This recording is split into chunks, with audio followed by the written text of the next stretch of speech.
The earliest memory I have of my mother is the scent of her lavender perfume.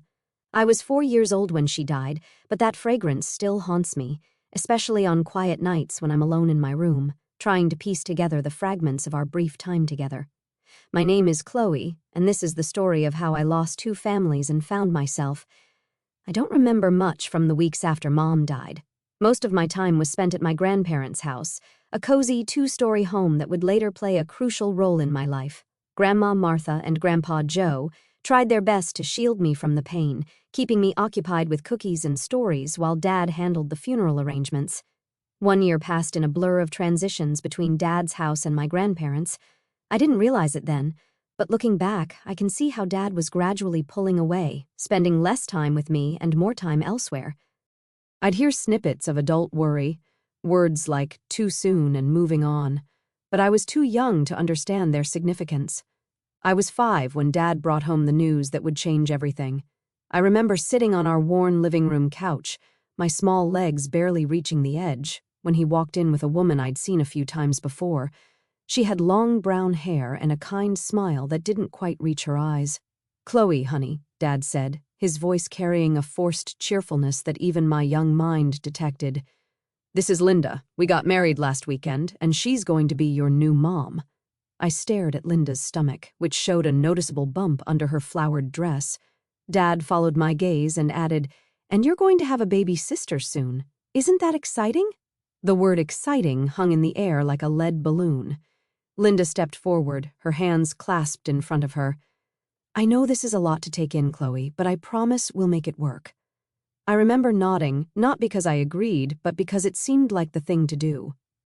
I retreated to my room that night and pulled out the only photo I had of my mom, showing her holding me as a baby, both of us laughing at something off camera. I touched her face gently, trying to remember the sound of her laugh. It was strange watching Dad transform into a different person. The man who used to spend weekends taking me to the park now spent his time painting the nursery and attending birthing classes with Linda. I tried not to mind, really, I did. After all, Linda wasn't unkind to me. She drove me to school in her blue Honda, asked about my day, and made sure I had everything I needed. But there was always something temporary about her attention, like she was babysitting rather than parenting.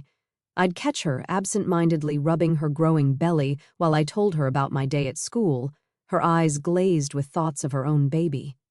"Linda, can we get ice cream?" I asked one afternoon after school. "Not today, sweetie. I need to rest."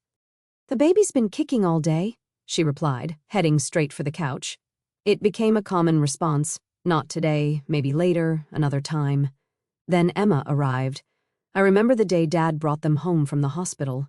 He was carrying this tiny bundle wrapped in a pink blanket, his face glowing with a pride I'd never seen before, not even in the photos of him holding me as a baby.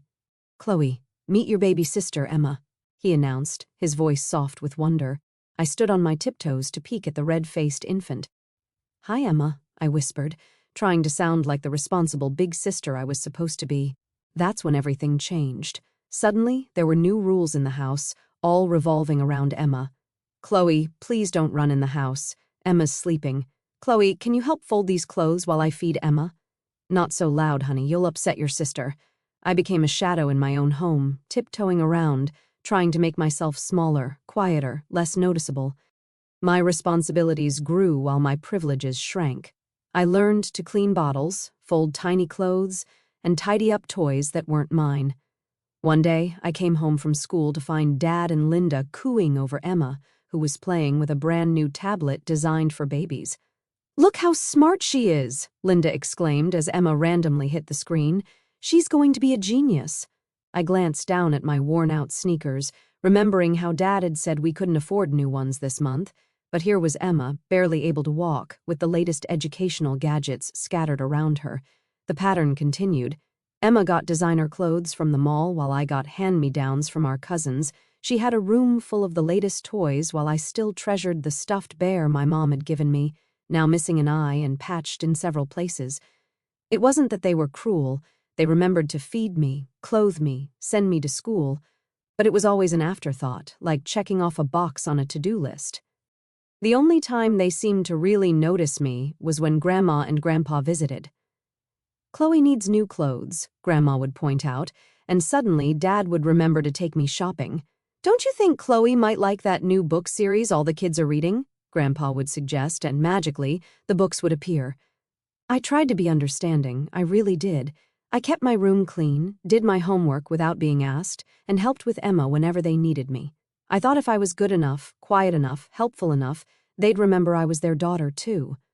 When Emma started walking and talking, I thought things would get better.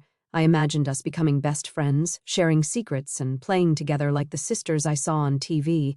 I even decorated half of my room with welcome signs the day she was old enough to string full sentences together. "Want to play dolls with me, Emma?" I asked hopefully one afternoon. She looked at me with those calculating eyes that seemed too old for her 4-year-old face. "No, I want your dollhouse." "But that's mine." "Grandma gave it to me for Christmas," I protested. Emma's response was to march straight to Dad and Linda, her face scrunching up in that familiar way that meant trouble for me. "Daddy, Chloe won't share her toys with me," she wailed, tears appearing on command. "Chloe," Dad's voice boomed from the kitchen, "stop being selfish and let your sister play with your toys." That was just the beginning. Soon, Emma figured out she could take anything of mine she wanted.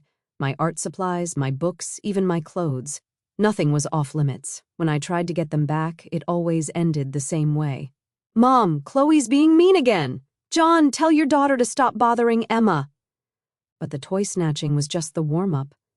Emma developed a talent for setting traps that would get me in trouble, like the time she deliberately spilled juice on her new dress and told our parents I'd pushed her, or when she broke her tablet and claimed I'd done it out of jealousy.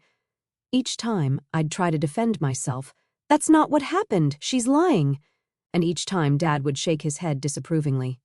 "Stop trying to get attention, Chloe. Go to your room." My only refuge was at my grandparents' house. They saw through Emma's act and weren't afraid to say so. "John," Grandpa would say to Dad during Sunday dinners, his voice firm but tired, "you need to treat your daughters equally." "We do treat them equally," Linda would snap back.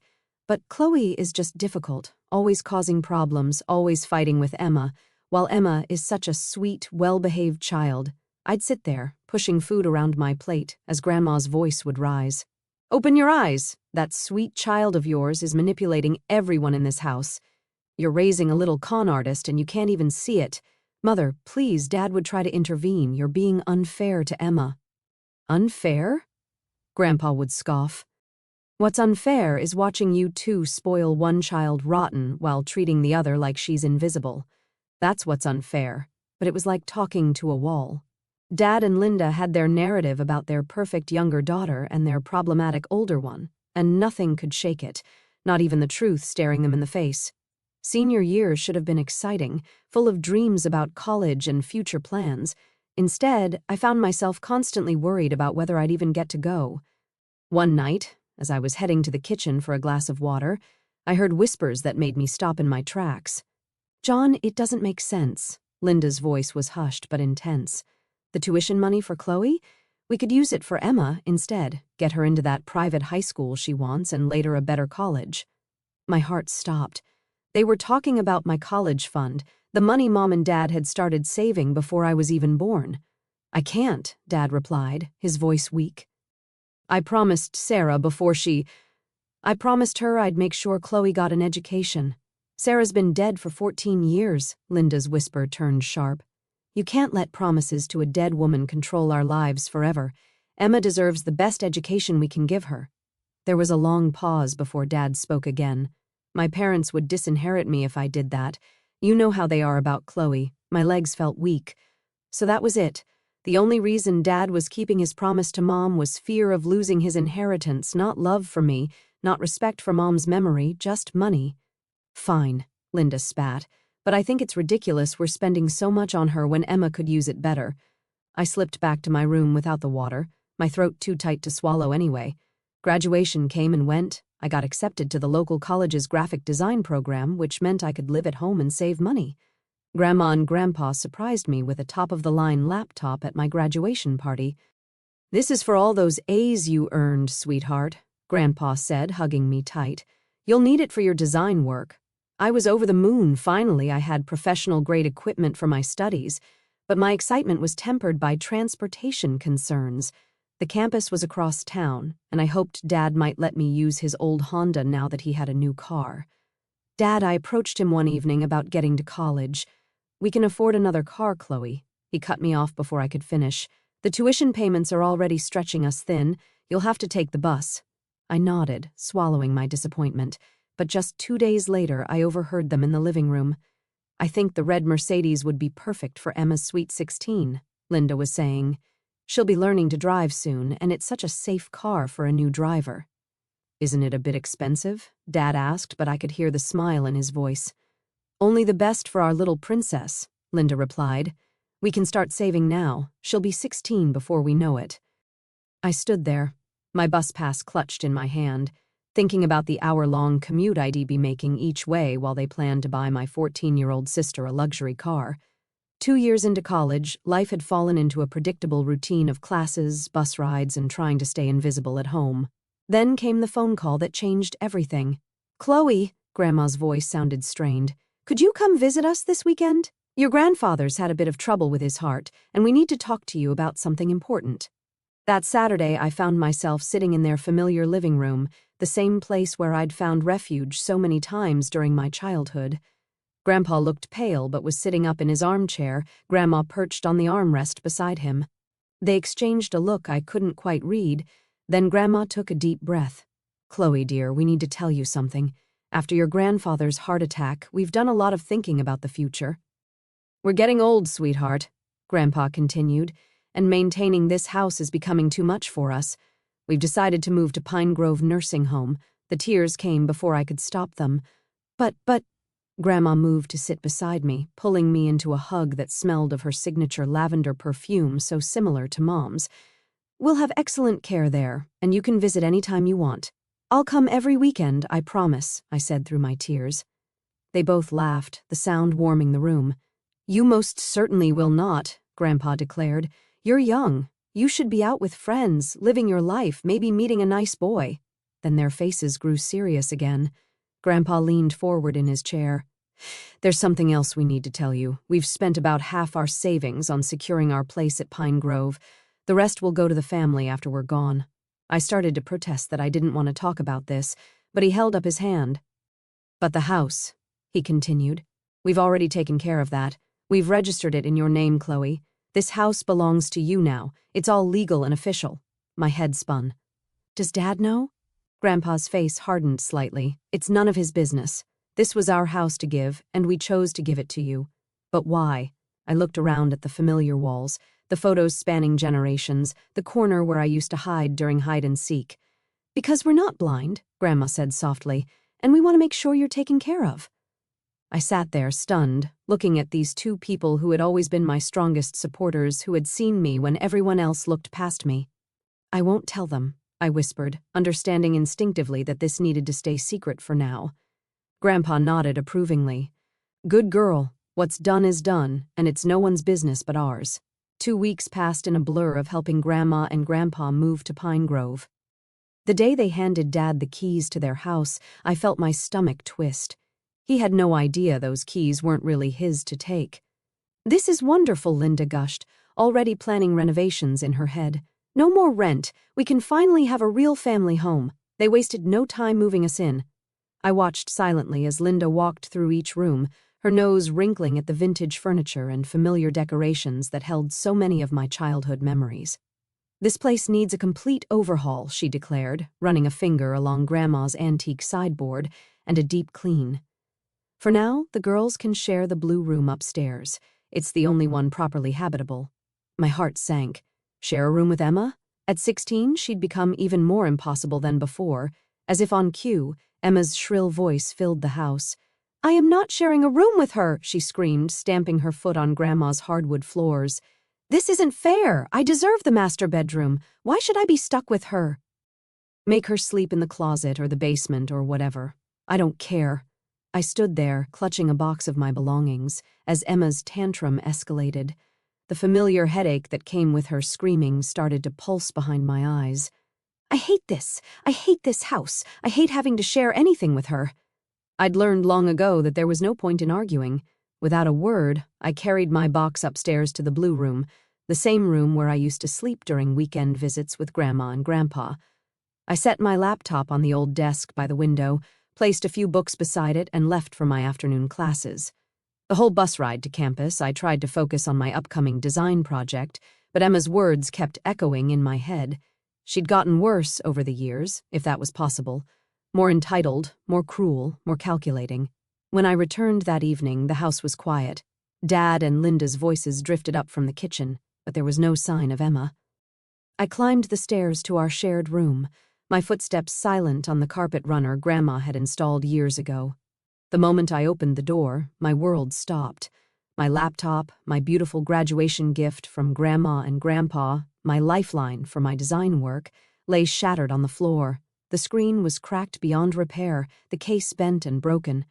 Emma sat on her bed, a satisfied smirk playing on her lips as she watched my face crumple. "What did you do?" My voice came out as a whisper, then rose to a shout. "What did you do?" "Oops," she said, examining her perfectly manicured nails. "Accidents happen. But go ahead, try telling them. We both know who they'll believe." She leaned forward, her voice dropping to a whisper. "I did it on purpose, and there's nothing you can do about it." Something inside me snapped. All the years of being pushed aside, ignored, gaslit, it all came rushing up like a tidal wave. Before I knew what I was doing, I lunged at Emma, my vision blurred with tears of rage. "You spoiled, entitled little brat!" I screamed, grabbing her shoulders. She shrieked, not her usual calculated cry for attention, but a genuine sound of surprise. We tumbled onto the floor, years of pent-up frustration finally exploding. "Help! She's crazy! Help!" Emma screamed while I kept shouting about all the times she destroyed my things, lied about me, made my life miserable. Dad and Linda burst into the room, Dad pulling me off Emma while Linda rushed to cradle her precious daughter. "Look!" I pointed at my shattered laptop, my voice breaking. "Look what she did. Grandma and Grandpa's graduation gift. She destroyed it on purpose. She admitted it." Emma's face transformed instantly, tears streaming down her cheeks as she clutched Linda. "It was an accident. I just bumped into the desk. I didn't mean to, and then she attacked me like a wild animal." "You evil, horrible girl," Linda shrieked at me, her face contorted with rage. "How dare you attack my daughter? John, I want her out of this house now. She's dangerous." I turned to Dad, desperately hoping he'd finally see through Emma's act, but his face was hard, closed off. "Pack your things," he said coldly, "and get out." The words hit me like physical blows. "Why?" I whispered, then found my voice. "Why do you always choose them? What happened to the dad who used to love me, who promised Mom he'd take care of me?" His face reddened with anger. "Don't you dare bring your mother into this. You want to know the truth? You've been nothing but a burden since she died, a constant reminder of a past I wanted to forget. Linda and Emma are my real family now. You're just excess baggage we've been carrying around. You have 1 hour to leave my house." As he turned to leave, Emma's smug voice piped up. "I can finally have this room all to myself. I'm thinking pink walls, maybe a crystal chandelier." Linda joined in, already planning the renovation. "We'll get you new furniture, sweetheart. Make the space truly yours." Something shifted inside me at that moment. A lifetime of being pushed aside, of swallowing my words, of trying to be smaller. It all fell away. I stood up straighter, my voice clear and strong. "Actually, this isn't your house to renovate." They all turned to stare at me. "What are you talking about?" Linda snapped. With steady hands, I reached into my purse and pulled out the property documents Grandpa had given me. "This house belongs to me. Grandma and Grandpa transferred ownership to me before they moved to Pine Grove. If anyone's leaving, it's you three." The silence that followed was deafening. Dad snatched the papers from my hands, his face growing pale as he read. This can't be legal," Linda stuttered. "John, call your father right now." Dad's hands shook as he dialed Grandpa's number, putting it on speaker. "Dad, what is the meaning of this?" he demanded. "Ah," Grandpa's voice was calm, almost amused. "I see Chloe's finally told you about the house. How could you do this to us?" Dad's voice cracked. "How could we do this?" Grandpa's voice turned hard. "How could you do what you've done to Chloe all these years? We watched you turn from a loving father into a spineless man who lets his wife and spoiled daughter walk all over him and abuse your firstborn child. Yes, we gave the house to Chloe. We knew this day would come when you'd finally show your true colors." Dad started to respond with something angry, but Grandpa cut him off. "Choose your next words very carefully, son. One more disrespectful word, and you and your precious Emma lose your inheritance too. Your choice." I looked at the three shocked faces before me. My father, Linda, and Emma. They'd gone from righteous anger to stunned silence in the span of minutes. Now Linda was backpedaling fast. "Chloe, sweetie, we were just upset about the fight. We didn't really mean any of it. Of course we don't want you to leave. We were just joking." Her voice had that sickly sweet tone she used when trying to manipulate situations. "I have a really bad sense of humor," I replied, my voice steady, "so I'm going to take everything you said at face value. You have 1 week to find a new place and move out. I'll be staying at a hostel this week while you pack. I don't trust myself to be around any of you right now." "Chloe, please," Dad started, but I cut him off. 1 week. After that, I'm changing the locks." I walked out of my grandparents' house, no, my house, that night with my head held high, even as tears streamed down my face. The hostel bed was uncomfortable, but it was better than staying under the same roof with people who had just shown me exactly who they were. True to my word, they were out within the week. On moving day, they made one last attempt at reconciliation. "We're so sorry," Dad said, standing in the doorway with the last box. "We realize now how horrible we've been." Linda nodded frantically. "We never meant for things to go this far." Even Emma managed to look somewhat contrite, though she said nothing. I stood silently, watching them leave. Sometimes silence speaks louder than words. 3 months later, I sat in Grandpa and Grandma's room at Pine Grove, telling them everything that had happened since moving day.